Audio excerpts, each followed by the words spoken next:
Bueno, continuando acá, Juan Fer me dice que él vivía allí en esa zona de Colonia y Córdoba y vio, pero bueno, fue, digamos, un testigo presencial. Sí, es la misma estructura, es decir, el MTR, él dice que había grupos de quebracho. Lo que yo puedo decir, reafirmo ante todos ustedes y a quienes quieran prestar atención, es que de testimonios absolutamente directos, esto no es la primera vez que lo refiero, quizás hoy toma otro vuelo, toma otra carnadura por los hechos del día de ayer, se produce esta situación en donde Aníbal Fernández tenía perfecto control. Fue Aníbal Fernández el que decidió que no iba a haber vallas que impidieran llegar de manera directa sobre el Congreso. Hay que decir que una vez más se le pide a los funcionarios policiales, en especial a la tropa de infantería del gobierno de la ciudad, que ponga el cuerpo, arriesgue la vida, solamente munido de los escudos y de los bastones, en una situación de número inclusive muy por debajo, con grupos absolutamente agresivos, completamente enardecidos, y un dato que es fundamental, un piedrazo te puede matar. A ver, identifiquemos esto de una vez por todas. No es necesario que tengan un arma de fuego o que tengan un arma blanca. A piedrazos y con una molotov también te pueden matar. Veremos en el día de hoy, hasta ahora no se conoce un parte que muestre, que nos diga cómo está esa funcionaria policial que fue internada con una severa contusión por el piedrazo que recibió en la cabeza.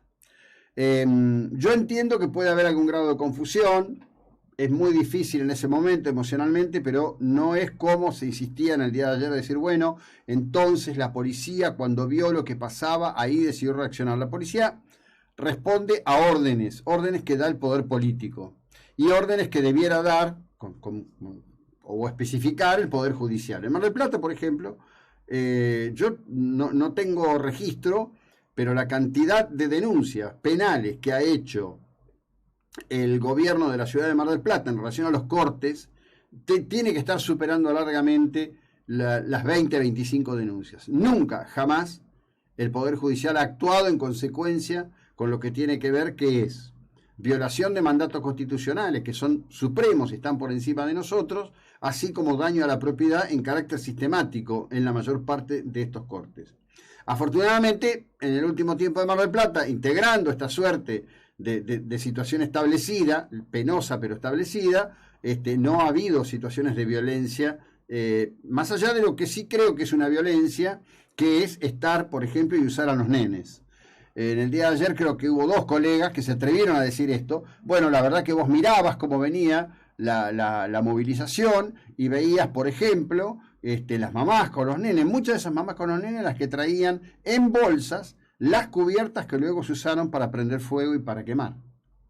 Es decir, ahí hay un tema fundamental para mí, de años vengo diciendo esto, que es la cuestión de la violación sistemática de los derechos del niño, que también están protegidas constitucionalmente y que tampoco parece ser provocan nada en el cuerpo judicial de la ciudad de Mar del Plata. Vengo ahora a Mar del Plata, esto puede extenderse a cualquier otro lugar de la República Argentina. Dicho esto, hay que ir a lo que pasó dentro del recinto, más allá de que fue interminable, que cada uno dijo lo que pensaba. Ayer yo subí un tuit mostrando una imagen en el pase entre dos conductores de La Nación Más que competían para ver quién decía la estupidez más grande. Y esto es preocupante, porque si alguna utilidad tiene esta tarea que hacemos, es la de aportar hechos y aportar datos de carácter concreto, ¿no? Después, cada uno sabrá. Lo que hizo ayer la bancada de Juntos por el Cambio está en el marco de lo razonable que se puede hacer en política. Si respetamos la conciencia de que el derecho al voto es universal, es para todos y el voto decide. Todavía hoy hay un mandato que en ese voto decidió que el gobierno está presidido por Alberto Fernández y que la vicepresidenta es Cristina Fernández. ¿Con qué se encuentra este gobierno? Se encuentra con que le explotan en las manos sus mentiras, sus engaños, su fraude sistemático, su ausencia de vergüenza y de pudor. ¿Qué es lo que tienen que hacer? Tienen que contraer un crédito con el Fondo Monetario Internacional. Porque en este tiempo lo que han hecho es desquiciar completamente la economía. Yo sé que en este momento, si bien es una prieta minoría, hay algunos que dicen, no, pero de ninguna manera, porque esto no es así, porque esto es así. Siguen con el cuento. siguen con el relato. Y está demostrado que Alberto Fernández no es un campeón. En realidad es un pobre hombre con escasas competencias intelectuales al frente de una cuestión y un problema mayúsculo que es una economía completamente desquiciada, encerrada en una trampa ideológica, que es la que se expresó ayer en el voto negativo de Mínimo Kirchner y los integrantes de la Cámpora en el recinto, acompañado por una izquierda cuya representación es muy pequeña, pero siempre es muy ruidosa en el Congreso Nacional, haciendo, digamos, su propio relato conveniente al respecto de lo que ocurre. Y acá viene, para mí, un punto clave de todo esto. Punto clave. ¿Cuál es ese punto clave?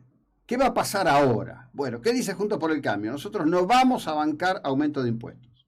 El gobierno no puede aumentar impuestos porque no tiene presupuesto. No tiene presupuesto porque en su momento, cuando había un acuerdo, pese a que el presupuesto era horrible, era una figura lamentable, lo que se había logrado era un consenso de decir, bueno, le damos la herramienta, qué sé yo, hasta que Mínimo Kirchner salió a agredir en un lugar en donde en particular el PRO, pero no solo el PRO, ha decidido poner un stop. El stop es, vos querés hacer política, ¿qué es lo que corresponde a hacer política? ¿Cómo vas a hacer política? Insultando permanentemente a Mauricio Macri, al gobierno de Macri. Bueno, cuando vos empezás a insultar, nosotros te hacemos el stop. Porque no te vamos a aceptar más todo esto. Y me parece excelente. Lo que ayer se votó es el mínimo de la trampa que montó Cristina, queriendo decir, bueno, mira, de ahora en más, ¿sabes por qué lo vamos a investigar a Macri y lo vamos a procesar y lo vamos a meter preso por haber contraído el acuerdo con el fondo? El acuerdo con el fondo es una prerrogativa del Ejecutivo de turno. Quien queda hoy muy debilitado es el ministro Guzmán.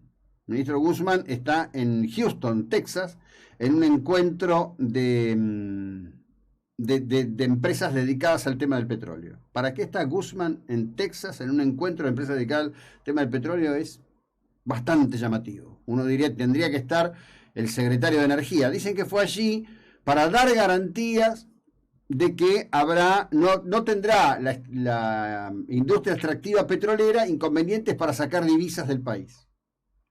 ¿Con qué credibilidad Guzmán va a decir eso? ¿Quién le puede creer una palabra? Y voy a ser muy cuidadoso con esto. Parece que todo este tema de Guzmán y Stiglitz es una cuestión personal. Cuando digo personal, es de relación personal entre ambos dos. Esto es lo que están planteando ya de manera bastante atrevida muchos de los que conocen la cosa chiquita, finita, de lo que pasa en el poder en Capital Federal.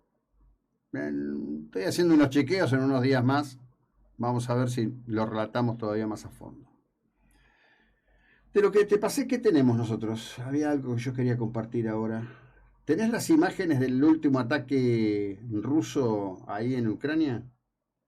Bueno, brevemente, con estas imágenes que van a acompañar, te cuento. Las fuerzas rusas ya han atacado a 18 hospitales.